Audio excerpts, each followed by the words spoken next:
Hello everyone, welcome to my channel. There is a lot of conversation about feminism and how it is responsible for the decline of family life and deterioration in the moral fabric of the society. Is this truly the case, or is this just men passing the buck? One can look at this through various lenses and cultural backdrops, but for the purpose of this video, I will be looking at the impact on the dynamics within existing relationships and how that affects the allocation of roles within the family. A dictionary definition of feminism will go along the lines of the belief in the social, economic, and political equality of the sexes. This is open to interpretation and, in my view, has been misinterpreted to confuse equality within the society to equality within the family unit. Let me explain. Now, I am all for equality of men and women in the society to the extent that men and women should have access to opportunities, should be heard, and should be eligible to lead. Men and women should have control over their lives and direct it as they please.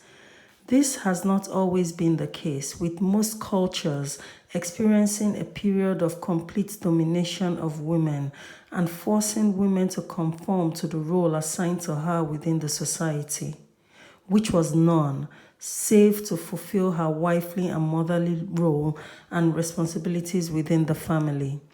She didn't participate in decision making within the society, and her economic abilities were severely limited to areas women were permitted to operate within. In most cultures, women historically were not allowed to inherit property, and all property must be held by the men and passed down to sons or other male relatives where there are no sons. The men had the power, almost absolute power, and power corrupts. So it's no surprise many women suffered physical and emotional abuse as options for recourse were limited with no economic empowerment. In some cultures, a woman's existence is one of hardship if there were no men by her side, either as husbands or as sons. Widows with no male children lived at the mercy of brothers-in-law who, if they wanted, demanded the widow submit sexually to them if they were to continue protecting and providing for them.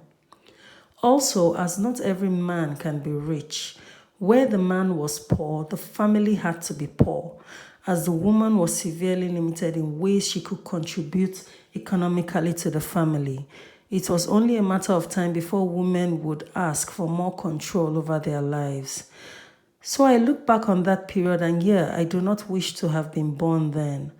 I am happy with the autonomy I have over my life. I am happy that I can choose to take advantage of opportunities open to men, limited only by my own capabilities, interests, and drive. I am happy to take advantage of my equality with men in the society. However, this does not translate to equality within organizations.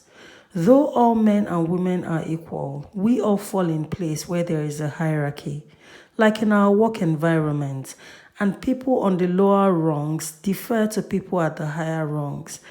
That is respect for authority and adhering to the set structure for effectiveness and efficiency. The problem is that people do not view the family unit as an organization. Nowadays, people view the family as basic bricks that can be joined and taken apart at will, with no parts ranking any higher than others in any respect. But every family should have a structure with someone at the top, same with other organizations you know of. There cannot be two captains on one ship. Why then do we recognize this for all organizations except for the family unit? I am not going to get hung up on the term partner and whether that connotes equality, but I know that a family that is not properly led will only descend into chaos.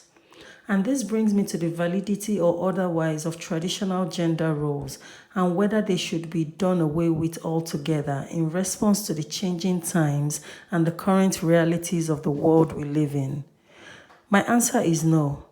Looking at cultures across continents, long before the world became a global village, people organized themselves and their families in very similar ways.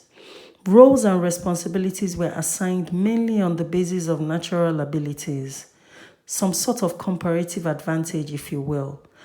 I do not see the benefit of throwing all that away, but I see the benefit in working out a formula that works for your own family with the traditional gender roles as a starting point. I believe men and women should start off acknowledging their gender roles and then having an exchange in order to walk around the current realities of their individual situation. But it's an exchange, not just one offloading their own responsibilities and taking none off the other party. And this is where men sometimes fail.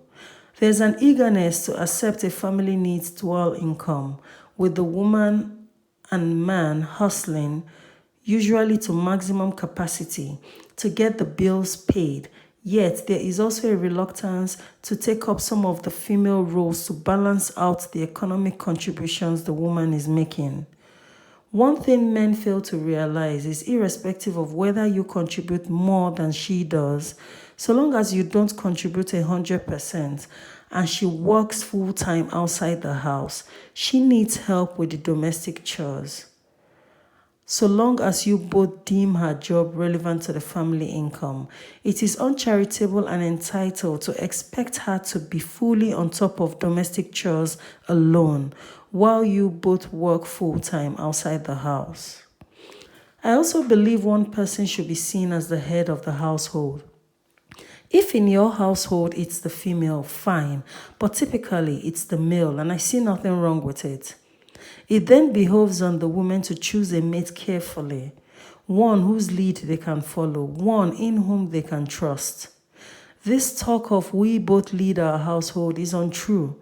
You only need to ask the question, what happens if you both feel strongly about different courses of action? What then?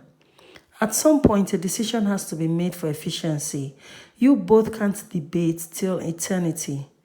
A toxic home will have one party lord their authority over the other, with no consideration for the opinions of the spouse. But in a wholesome, loving home, both parties have their say and a decision is made, which might or might not be consensus. In summary, I think we should reject the idea that feminism is at odds with a wholesome family life. You can be feminist and still have the humility to work with a man in your home while respecting him as the leader. You do it at work. The home is no different. I do hope you enjoyed my video. Please like, comment, and subscribe for more. Till next time, cheers.